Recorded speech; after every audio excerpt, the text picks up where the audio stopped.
జమ్మూ కాశ్మీర్లో కత్రా సమీపంలో వైష్ణోదేవి మందిరానికి వెళ్లే మార్గంలో భారీ వర్షాలతో విరిగిపడ్డ కొండచర్యలు ఈ ప్రమాదంలో 30 మంది యాత్రికులు మరణించగా పలువురికి తీవ్ర గాయాలయ్యాయి. ఆర్త్ కువారి ప్రాంతంలో ఇంద్రప్రస్థ భోజనాలయపై బండరాలు పడడంతో ఈ దారుణం చోటు చేసుకుంది. ఘటనాస్థలిలో ఎన్డీఆర్ఎఫ్, సిఆర్పీఎఫ్ బృందాల రెస్క్యూ ఆపరేషన్ కొనసాగుతోంది.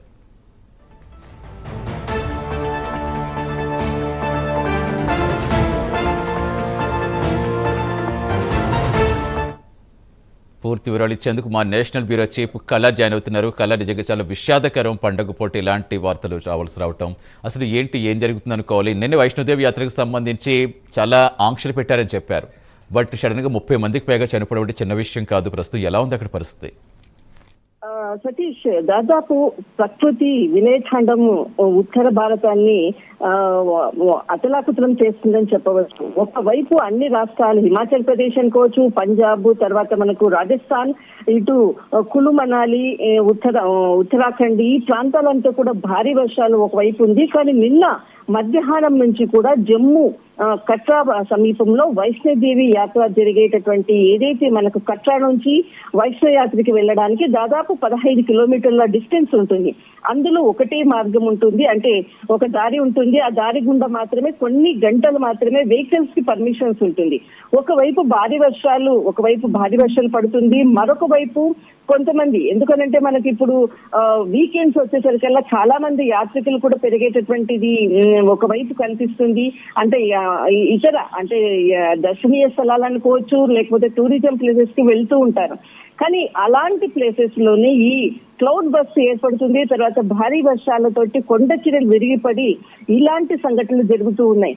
నిన్న మధ్యాహ్నము 1 గంట సమయంలో ఏదైతే మనకు కట్రా నుంచి జమ్మూ అంటే వైష్ణోదేవి టెంపుల్ కి వెళ్ళేటటువంటి దారిలో కిషన్పూర్ డోమెల్ రోడ్ అన్నటువంటిది, గర్నే లోటా అన్నటువంటిది ఒక ఇరుకైనటువంటి లోయలాగా ఉంటుంది. ఆ సంఖ్య పెరుగుతూ వస్తుంది. ఇప్పటి వరకు కూడా అందుతున్న సమాచారం ప్రకారము 30కి పైగా కూడా మృతి చెందినట్లు అధికారికంగా కూడా కొద్దిసేపు క్రితం ప్రకటించారు. చాలా మంది భక్తులే అంటే ఇక్కడ మరణించినటువంటి వారు ఏదైతే పాదయాత్ర చేస్తూ వెళ్ళేటటువంటి వాళ్ళు అనుకోవచ్చు, మరొక వైపు వాహనాల్లో వెళ్ళేటటువంటి వాళ్ళు ఈ ఘటనలో మృతులని చెప్పవచ్చు. దాదాపు 30 పైగా కూడా మరణించారు. తర్వాత మరికొంతమంది దాదాపు 40 నుంచి 42 సంఖ్యతో క్షతగాతులు కూడా కట్రా హాస్పిటల్స్ లో కూడా జాయిన్ చేశారు. అయితే ఏదైతే కొంతమంది తప్పించుకునేటటువంటి, అంటే ఒక కుటుంబం, మనం ఒక ఉదాహరణ చెప్పుకుంటే దోలాపూర్ అన్నటువంటి గ్రామంలో దాదాపు 10 మంది యువకులు, అంటే అందరూ కూడా కాలేజెస్ ఇక్కడ ఓపెన్ అయ్యేటటువంటి సమయమో అందరూ కూడా వైష్ణోదేవి ఏదైతే అమ్మవారి బ్లెస్సింగ్స్ తీసుకుందామని వెళ్ళారు. కానీ ఆ గ్రామంలో ఉండేటటువంటి యువకులు గల్లంతైపోయారు. వాళ్ళ రోజున మనం వారికి సంబంధించినటువంటి ఫొటోస్ కూడా చూస్తున్నాము. అయితే వారి రోజున మాత్రము అసలు చేతికి వచ్చినటువంటి పిల్లలకు ఈ విధంగా చనిపోయారు అన్నటువంటి వార్త తెలిసిన తర్వాత గ్రామం అంతా కూడా ఆ ప్రదేశానికి వెళ్తామని చెప్తున్నారు. కానీ ఎందుకంటే ఎవరు కూడా అడుగు వేయలేనటువంటి పరిస్థితి. అలాంటి ఇప్పుడు ఇక్కడ ఉండేటటువంటి ప్రస్తుతం భారీ వర్షాలు ఒకవైపు కురుస్తున్నాయి. కానీ నిన్న ఏదైతే